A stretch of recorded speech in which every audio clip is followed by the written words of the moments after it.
शुक्राचार्य जी ने जब ये सुना सब इस तरह से उनकी पुत्री का नाम क्या था, राजा प्रियव्रत की पुत्री का नाम क्या था, जिनका पुत्र जो है सॉरी जिनका विवाह शुक्राचार्य से हुआ, कौन बताएगा? तो उनका विवाह हुआ और शुक्राचार्य से जो है फिर एक बहुत सुंदर कन्या ने जन्म लिया, जिसका इतिहास में बहुत बड़ा जो है कह सकते हैं पूरा एक कहानी है, एक उनका इतिहास है। और उनका झगड़ा बड़ा प्रसिद्ध है। जो शुक्राचार्य की जो बेटी है, उनका जो झगड़ा है वो बहुत प्रसिद्ध है। और बेटी का नाम क्या था, कौन बताएगा? बेटी का नाम यस ऊर्जस्वती। और जो अ, बिल्कुल सही कहा, थैंक यू माता जी, ऊर्जस्वती है उनकी बेटी का नाम। और ऊर्जस्वती का जो विवाह हुआ शुक्राचार्य से हुआ। तो शुक्राचार्य जी की बेटी है, उसका नाम क्या है? देवयानी है। क्या नाम है? देवयानी है। तो यहाँ पर जो उनमें से बहुत प्रतापी एक बेटा हुआ। 10 पुत्रों में से 7 सन्यासी बन गए, 3 सन्यासी बने, 7 राजा बने, 7 में से। और एक विशेष जो पुत्र हुआ, उसका नाम क्या कहलाया? उसका नाम कहलाया आग्नेद्र। आज आग्नेद्र के विषय में हम जानेंगे, ठीक है ना। हो सकता है कुछ लोगों के लिए नया नाम हो, कुछ लोग समझ रहे हो कि प्रभु जी नया नाम ये कैसे, हमने तो कभी जाना नहीं, हमें सुना नहीं। बिल्कुल हो सकता है, लेकिन ये जो है नाम बहुत सुंदर इस तरह से बताएगा, इसके चरित्र के विषय में बताएगा। कहते हैं कि जब राजा प्रियव्रत आत्म साक्षात्कार के लिए चले गए, गृहस्थ आश्रम का सबसे बड़ा यह है कि जब 50 वर्ष आपके जीवन के हो जाए, तो उस समय व्यक्ति को 50 साल बाद जो है भगवत भक्ति में लग जाना चाहिए। 2 मार्ग है, हमने बहुत सी बार बताए हैं वेदों के अनुसार, एक परवर्ती मार्ग और एक निवर्ती मार्ग। परवर्ती मार्ग है जो परवर्त हो जाना, यानी कि ब्रह्मचारी जीवन के बाद 25 साल के बाद गृहस्थ में चले जाना, परिवार के पत्नी के बीच में रहना।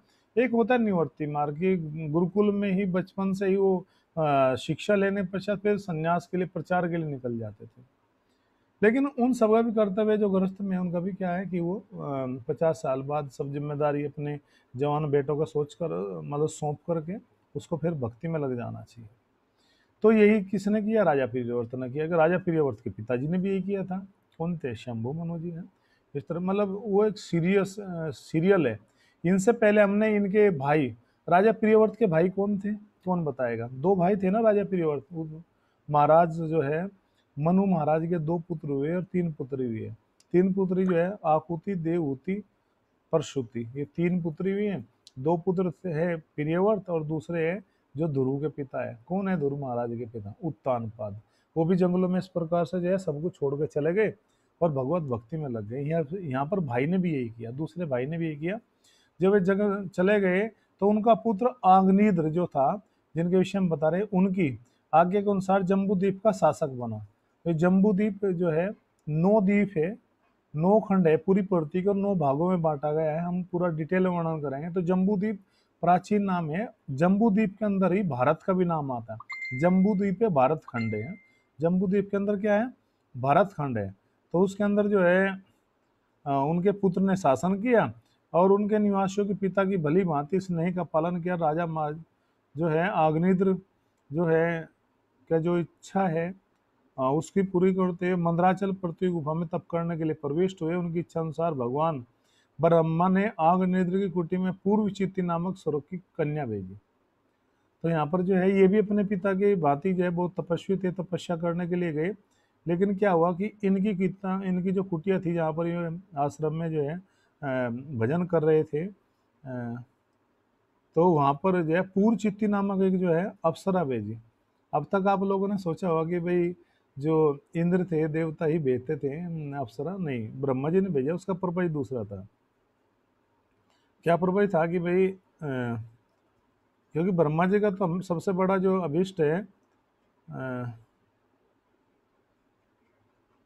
ये रहता है कि जितने भी सब संतान हैं जिस जगत में, वो सब संतान जो है गृहस्थ आश्रम में प्रवेश करें। तो जैसे वो पूर्वचित्ती नामक जो अप्सरा भेजी, वहां पर उनके जो है दरबार में, थैंक यू, आप सुनिए वहां पर क्लास है, ठीक, थैंक यू, सुन रहे हैं ना? Thank you. तो जब पूर्वचित्ती नामक जो है अप्सरा भेजी ब्रह्मा जी ने, तो वहां पर उस समय तपस्या कर रहे थे। अब क्या हो सकता है कि कभी कभी जो है कुछ भक्तों को नाराज हो सकते हैं इस बात से कि ब्रह्मा जी ने ऐसा किया। लेकिन ब्रह्मा जी को इसके पीछे क्या था कि वह अत्यंत आकर्षक और जो है बहुत सुंदर तरीके से उनका रूप था, मनोहर है, वो सब मनोहर सुंदर रूप था। एक पुरुष के मन को जो है आकर्षित करने के लिए हाव भाव से समक्ष आई, और जो है मतलब उन्होंने भी एक तरह से कह सकते हैं कि उन्होंने उनके प्रति जो है प्रस्ताव रखा विवाह का, और उन्होंने इसको स्वीकार कर लिया, और जो है उनके सुंदर सुंदर वचन उन्होंने बोले, ये वचन सुन करके और भी आकर्षित हो गया। फिर दोनों का विवाह हो गया, और विवाह के पश्चात उन्होंने वो संसार का जो राज्य सुख था वो सब कुछ मतलब रहा। और अग्निद्र के इस प्रकार से 9 पुत्र हुए। आगे चल करके ना अग्निद्र के क्या हुए, 9 पुत्र हुए। उन सबका इतिहास हम धीरे धीरे जानेंगे। और राजा जो अग्निद्र है वो तपस्या करने के लिए, क्योंकि तपस्या जो है जीवन का सबसे महत्वपूर्ण अंग है। अगर हमारे जीवन में सब कुछ है, अगर तपस्या नहीं है तो हमारा जीवन कहीं ना कहीं अधूरा है। क्योंकि तपस्या करने से कहते हैं ना कि भजन करने से, हरि भजन करने से ना मन शुद्ध होता है। क्या होता है? भजन करने से, विशेषकर जो है चांटिंग करने से, जो जपा हम बताते हैं ना, महामंत्र का जाप करो, तो उससे हमारा मन शुद्ध होता है। और क्योंकि वो तपस्या का ही एक अंग आता है, जो जपा है वो तपस्या में ही आता है, क्योंकि उसको करना मुश्किल होता है, मन नहीं लगता, ऐसे सुनाई नहीं देता, या मन में बहुत सारे विचार आते हैं। ये इसलिए आते हैं क्योंकि हमारा मन जो है थोड़ा सा जो है डिस्टर्ब रहता है। क्यों डिस्टर्ब रहता है? क्योंकि मन में वो जो पुराने विचार है, जो ख्याल है, वो भगवत भक्ति के प्रति हमें जो है क्या नहीं होने देते, लगने नहीं देते, आकर्षित नहीं कर पाते। तो ऐसी स्थिति में जीव क्या सोचता है कि मैं और विषयों को ढूंढूं, लेकिन और विषयों में सुख नहीं मिलने के कारण जीव जो है बार बार उसका मन जो है विचलित करता रहता है। लेकिन उसको फिर भी लगा रहना चाहिए।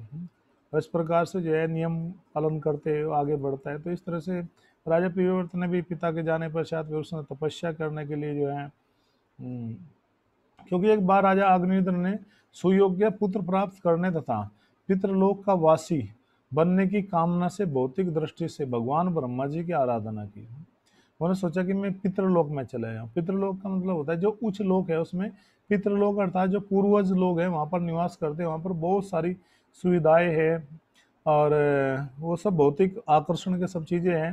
वे मंदराचल की घाटी में गए। मंदराचल जो पर्वत है उसकी एक घाटी है, बहुत सुंदर वर्णन किया गया है उसका, विषय में आगे मिलेगा, जहाँ सरलोक की सुंदर सुंदर विहार करने आती है। जो अप्सराएं हैं वो सब लोग आते, देवलोक के वासी। उन्होंने वहाँ कुटिया से फूल तथा अन्य सामग्री एकत्र की और कठिन तपस्या में लग गए। क्या उद्देश्य था? कि हम जो है उच्च लोकों में जाए। और यहाँ पर प्रभुपाद जी कहते हैं कि क्योंकि भगवान के परम भक्त थे, और इस तरह से कभी कभी कुछ भक्तों की या देवताओं की इच्छा रहती है कि उनको कुछ विशेष वरदान मिले, कुछ अच्छी सुविधाएं मिले। और इस प्रकार से उन्होंने ऐसी, क्योंकि महाराज आंगनेत्र की इच्छा जो थी वो क्या थी? भगवत भक्ति इन सब में संलग्न हो जाए, लेकिन साथ ही साथ क्या हुआ उनके साथ में कि वहां पर वो जो है पूर्व चित्ती नामक जो अप्सरा ब्रह्मा जी के द्वारा भेजी गई, अर्थात अंदर से उनकी भी इच्छा थी कि हम गृहस्थ आश्रम में प्रवेश करें। और गृहस्थ आश्रम में प्रवेश कर जो पुरुष सुंदर पत्नी, प्रचुर धन अर्थात अनेक पुत्रों की कामना करते हैं। ऐसे संसार में लोग जो सुंदर पत्नी की कामना करते हैं, पुत्रों की कामना करते हैं, धन की कामना करते हैं, पद की कामना करते हैं, प्रतिष्ठा की कामना करते हैं, ऐश्वर्य की कामना करते हैं, तो ऐसे लोगों के लिए स्वाभाविक है कि वे देवताओं की भक्ति करते हैं। क्योंकि देवताओं की भक्ति करने का ये सबसे बड़ा फल होता है कि अगर आप कामना करते हो, देवताओं से कुछ मांगते हो, तो देवता क्या करेंगे कि वो आपसे कुछ चीजें ले लेंगे। मतलब जो आप तपस्या करते हैं ना उस समय, तो वो जो फल होगा उस तपस्या को आपसे ले लेंगे, और आपको कोई ना कोई वरदान दे देंगे। जो आपको चाहिए छोटा मोटा वरदान आपको दे देंगे। आप भी खुश, देवता भी खुश। देवताओं को ये फायदा है कि वो आपके दिए गए वरदान का जो फल है, तपस्या है, उसके बल पर वो और ज्यादा समय तक स्वर्ग में रहेंगे। स्वर्ग में जो सुंदर सुंदर जो सब उद्यान है, नंदन कानन जैसे वन है, उन सब में विहार करते हैं। क्योंकि देवताओं का जो शरीर है वो हमारे जैसा शरीर नहीं है। हम बता देते हैं क्या क्या है। मतलब उनका एक जो शरीर जो है उसमें कभी पसीना नहीं आता, हमारे जैसे कि गर्मी चल रही है, कूलर चला लो, एसी चला लो, पसीना नहीं आता। नंबर 2, उनके जो पैर है देवताओं के, वो जमीन पे नहीं रखे जाते। नंबर 3, उनकी जो पलके है, आईलिड्स है, वो नहीं गिरती। नंबर 4 जो है उनके गले में गिरी हुई जो माला है वो कभी नहीं मुरझाती। और नंबर 5 है कि जो देवता है, थोड़ा सा डिस्टरबेंस हो रहा है वॉइस का, नो प्रॉब्लम, थोड़ा रुक जाइए, बस 2 मिनट में ठीक हो जाएगा। तो जो वे सब देवता है उनके गले में गिरी हुई माला भी कभी नहीं क्या है, मुरझाती नहीं है। तो इस प्रकार से जो है ये देवताओं के लिए अच्छा अवसर होता है कि कोई व्यक्ति उनसे वरदान मांगता है और वरदान के मांगने के फल स्वरूप उनको और लंबा समय मिलता है स्वर्ग में रहने का, तो देवता अक्सर कर ऐसे वरदान देते रहते हैं। भगवत गीता में भगवान कहते हैं कि हे अर्जुन, जो व्यक्ति देवताओं से काम न करता, देवताओं से मांगता है, वास्तव में मैं ही वो फल प्रदान करता हूँ। देवताओं का उसमें कोई रोल नहीं है। भगवान ही जीवों को फल प्रदान करते हैं देवताओं के माध्यम से। देवताओं के पास अपना कोटा नहीं है। जैसे एक बार एक व्यक्ति ने जो है काली की पूजा की। किसकी पूजा की? कौन सी देवी की पूजा की? बोलते भी नहीं आप लोग। अ, तो देव जो काली की पूजा की, तो उसको काली ने वरदान दिया, कहा कि बताइए क्या चाहिए आपको। तो उसने कहा जी मुझे तो ये वरदान चाहिए कि मेरा जो विवाह है वो हो जाए। तो उन्होंने कहा ठीक है भाई, विवाह हो जाए तो कोई प्रॉब्लम नहीं, विवाह आपको हो जाएगा। अब विवाह जो होने की बात आई तो वो बड़ा प्रसन्न हो गया। तो उसने साथ ही साथ कहा कि पहले बोला नेटवर्क इश्यू है, नो प्रॉब्लम, 1 मिनट अभी सॉल्व कर देते हैं। तो उसको वरदान मिल गया। अब जब उसको वरदान मिल गया तो अभी भी ब्रेकिंग हो रही है क्या आवाज? अभी कोई बताएगा? यस और नो, या ठीक है आवाज? आवाज सही है? यस, नहीं है तो नो। तो जब उसको वरदान मिल गया तो वरदान लेकर के भूल गया। अक्सर कर ये प्रॉब्लम होती है कि हमारी जो वरदान प्राप्त करने की जो टेंडेंसी है वो वरदान लेके हम भूल जाते हैं। देवताओं की भक्ति में कहीं ना कहीं स्वार्थ देखा जाता है, लोगों को समर्पण नहीं होता ना। देवता माना जैसे कि ट्रेडर, व्यापारी होना। व्यापारी के पास कोई भी जाएगा तो व्यापारी भैया उनसे कुछ सामान लेगा, वो कुछ पैसे लेगा। दुकान पे आप जाएंगे तो क्या करेगा दुकानदार? आपसे पैसे लेगा, सामान दे देगा। आप उस सामान को फेंको, कुछ भी करो, खराब करो, यूज करो, जो दुकानदार को कोई मतलब नहीं है, कोई ठेका नहीं ले रखा है। वो कहेगा भैया बाहर फेंक दो, मुझे तो पैसे चाहिए, मेरा सामान दो, मतलब जो मैंने सामान दिया है। तो यही देवताओं का है कि आप उनसे वरदान ले कुछ भी कर दो। तो उस व्यक्ति ने भी वरदान मांगा, वरदान मिल गया। और कहा साथ साथ अगर मुझे ये जो है मतलब मेरा ये इच्छा पूरी हो गई तो मैं आपको जो हूँ, काली देवी को बोलता है कि मैं आपको एक भैंसे की बलि दूंगा।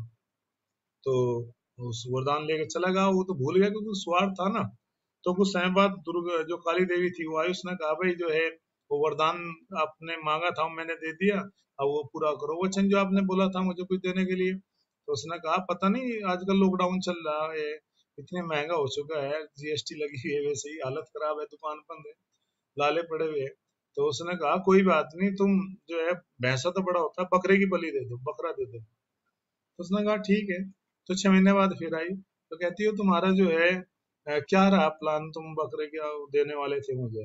उसने कहा नहीं नहीं, मेरे पास में पैसे कहाँ हैं, बहुत बुरी हालत है।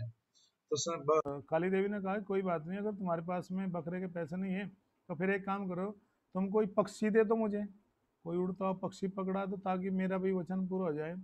तो व्यक्ति बहुत चालाक था, इतना चालाक था तो काली को बोलता है, कहता है कि ये पाप मेरे से ही करवाना चाह रही हो तुम, ये काम तो तुम खुद भी कर सकती हो, तुम खुद भी तो पकड़ लो, तुम्हारे पास हिम्मत नहीं है कि एक पक्षी को पकड़ पाओ।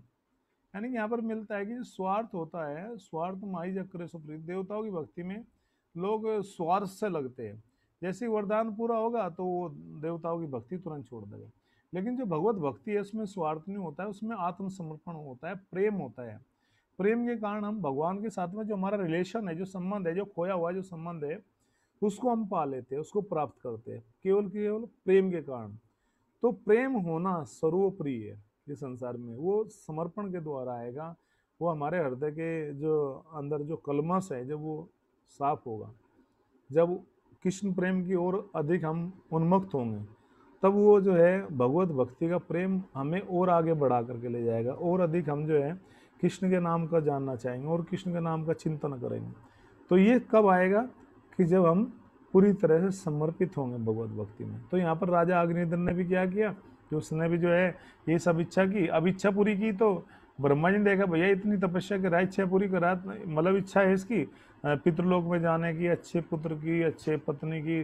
तो जो है पूर्वचित्ती नाम क्या अप्सरा थी, उनके पास भेज दिया कि जाइए आप जो है वहाँ पर राजा जो है अग्निद्र बैठे, वो तो तपस्या करे, क्योंकि पूर्वचित्ती को भी इससे लाभ है।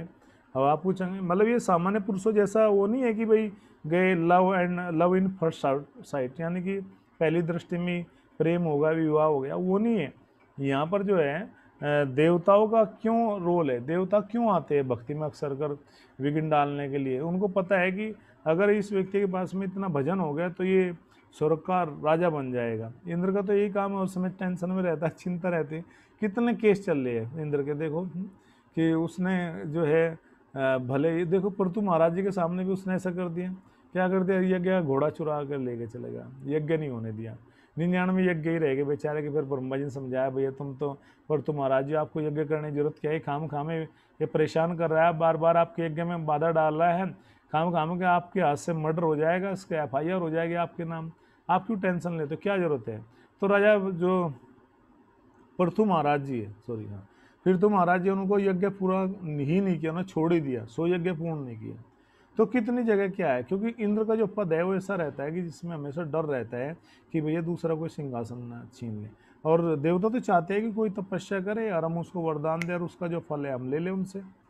अक्सर कर क्या होता है गांव में लोग जो है देखते हैं ना, देहात क्षेत्र में लोग चीला खींचते हैं। मतलब चीला का शब्द का मतलब है कि जो शहरों में जो जिनको नहीं पता उनके लिए है कि वे तपस्या करते हैं, खड़ी तपस्या करते हैं, पैरों पे खड़े हो जाते हैं, ऐसे रस्सी पकड़ के कुछ भी सारे खड़े रहते हैं, 40 दिन तक वे बैठते नहीं, इतनी तपस्या करते हैं। और बाद में क्या होता है कि जो वैसे लोग होते हैं सकाम कर्मी कामी, जिनको वरदान चाहिए, इच्छा चाहिए, वे जा कर के वहाँ पर सुल्फ भी पिएंगे, सुट्टा भी मारेंगे, बीड़ी पिएंगे, सिगरेट भी पिएंगे, सब चाय भी पिएंगे। वहाँ जो महाराज जी है वो खड़े रहेंगे, चेले मौज लेते रहेंगे बैठ करके उनके पास में। और बाद में जो है महाराज जी से कहेंगे जी हमें नंबर दे दो जी आप। नंबर मोबाइल नंबर नहीं है, वो दूसरा नंबर है, गाँव वाले वो समझ गए होंगे। तो इससे क्या होगा कि भैया उसने तपस्या की है तो उसका जो जितनी सब तपस्या है वो सब चेले लोग ले जाते हैं उठा करके। तो देवताओं का भी यही काम है, यही काम देवताओं का, ये संसारी लोगों का काम है। जिसके पास थोड़ी भी तपस्या करे, भजन करेगा, उसके चारों लोग तरफ लोग आकर्षित हो जाएंगे, इकट्ठे हो जाएंगे, कुछ हमें वरदान मिल जाए, लाभ मिल जाए। लेकिन भगवत भक्ति में ऐसा नहीं है। भगवत भक्ति में सबसे बड़ी बात क्या होती है कि जो आपने भजन किया है, जो आपने नाम लिया है, जो आज आपने जो है महामंत्र का जाप किया है भगवान नाम का माला के ऊपर, उसका लाभ आपको ही मिलेगा। ये माला के ऊपर जो है लाभ आपको ही मिलेगा। भले ही लोग कुछ भी कहे कि माला जपने से क्या होता है, माला फेरत जुग भया गया न मन का फेर, कर का मर का डार के मन का फेर। कहते कि हाथ वाला मन का छोड़ करके अंदर से मन का फेरो। अरे भैया तुम जो मन जो है, हमारे प्रभु जी बोलते हैं कि जो मन हमसे पाप करवाता हो, जो मन हमारा पापी हो, वो कभी भगवान का नाम लेने देगा आपको? नहीं लेने देगा, बिल्कुल भी नहीं लेने देगा। तो इसलिए सबसे अच्छी बात है कि मन को मत सुनो, मन की मत चालिए, मन की मत चालिए, मन की मत अनेक, और ले जा डूबे मैधार में जहाँ बड़ी लगे न टेक। अर्थात मन आपको कहीं भी ले जाके गिरा सकता है। तो मन के अनुसार नहीं हमें चलना चाहिए। हमें गुरु साधु शास्त्र, जो शास्त्र कह रहे, आचार्य कह रहे, गुरुजन कह रहे, वैष्णव लोग कह रहे, उसके अनुसार हमें चलना चाहिए। नहीं तो हम भटक सकते हैं। एक बच्चे के समान है हम, जो भक्ति करता है उसको अपने आप को बालक मानना चाहिए। छोटा सा बालक, छोटा बालक होता है ना, तो उसके माँ जो होती है उसकी पालन करती है, उसकी पालना करती है। देखते हैं ना, कहीं गिर ना जाए, अरे अरे जो दौड़ के जाएगी, अरे अरे कहीं वो गर्म चीज को ना छू ले, अरे चाकू ना छू ले, पूरा केयर करते हैं ना, तो बच्चा न बिक गया होता है। लेकिन वही बच्चा जब धीरे धीरे परिपक्व हो जाता है तो माँ इतना उसका ध्यान नहीं रखती। हरे